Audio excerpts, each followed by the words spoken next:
Boss adalah sebuah karakter yang dibuat tantangan dalam sebuah video game. Difficulty-nya juga tidak terlalu sulit maupun terlalu mudah. Tetapi itu tidak berlaku untuk beberapa boss ini cuy. Salah satunya yaitu Shao Kahn dari Mortal Kombat Shaolin Monks. Shao Kahn adalah definisi pemimpin itu harus kuat dan juga licik.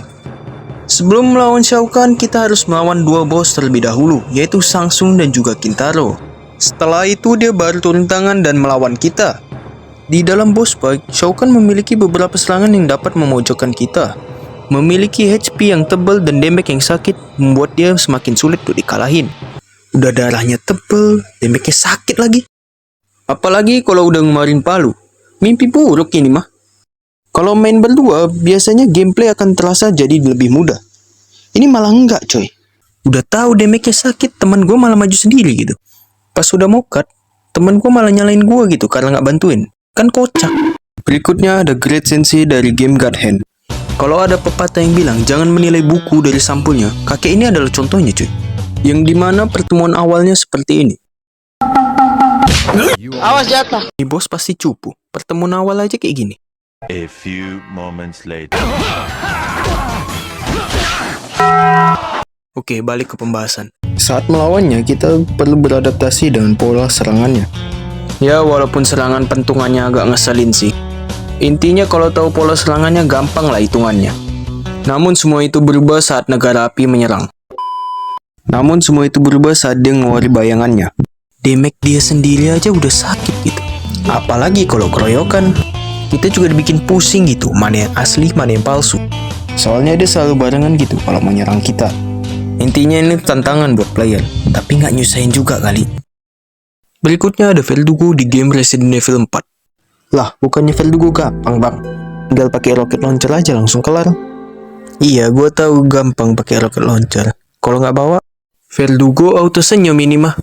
Woo! What's up with it, motherfucker? What's up, baby? Did you miss me? Setelah kita dijatuhkan oleh Salazar dan selamat, kita akan melewati gorong-gorong untuk mengaktifkan sebuah lift. Di tengah usaha kita mengaktifkan lift, terkadang Verdugo datang untuk menghalangi kita. Terus kita akan memasuki ruangan untuk mengaktifkan daya listrik lift. Dan ketika diaktifin, pintu keluarnya malah ketutup. Saat inilah kita langsung berhadapan dengan Verdugo. Verdugo memiliki damage yang lumayan untuk mengurangi nyawa kita. Kulitnya yang tebal membuat dia kebal dari beberapa senjata. Pergerakannya yang lincah membuat dia sulit ditebak oleh para player. Udah gitu bisa nge-taunting pula. Saking sulitnya bos ini, kalian bisa aja main kucing-kucingan sambil nunggu liftnya datang. Ngomongin soal lift, durasi lift akan nyampe itu beda-beda cuy setiap difficulty. Semakin rendah difficulty-nya, semakin cepat juga durasinya buat nyampe. Mungkin developer tahu kalau nih bos susah untuk dilawan. Makanya durasi lift yang nyampe itu beda-beda gitu. Itu berarti menunjukkan kalau ini bos berarti susah untuk dilawan. Berikutnya ada Lu Bu dari game Dynasty Warrior 5. Lu Bu adalah seorang jenderal akhir dari dinasti Han yang terkenal karena keberaniannya. Dia juga sering digambarkan sebagai petarung solo yang sangat kuat. Dia juga dikenal sebagai prajurit terkuat pada masanya, dengan kekuatan tempur luar biasa dan kecepatan yang mengerikan di medan perang. Ya mungkin itulah alasan kenapa nih bos dibuat sulit gitu. Ya dalam boss fight-nya aja dibuat nggak fair gitu. Gimana nggak fair coba? Pas kita mukul Lu Bu nyawanya ngurang dikit doang. Sementara Lu Bu mukul kita pedesnya minta ampun. Udah gitu nyawanya 2 lapis lagi. Mungkin menyesuaikan dengan cerita aslinya gitu. Setelah gue cari tahu lebih lanjut, ternyata Lu Bu emang kuat cuy di ceritanya. Ya dalam cerita aslinya dia pernah duel 3 lawan 1 itu. Ketiga penantang itu yaitu Liu Bei, Zhang Fei, dan juga Guan Yu. Yang juga ketiganya sama-sama kuat seperti Lu Bu.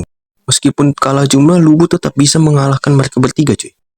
Oke, dia lumayan kuat, tapi seenggaknya kasih tahu gitu, jangan deket sama dia.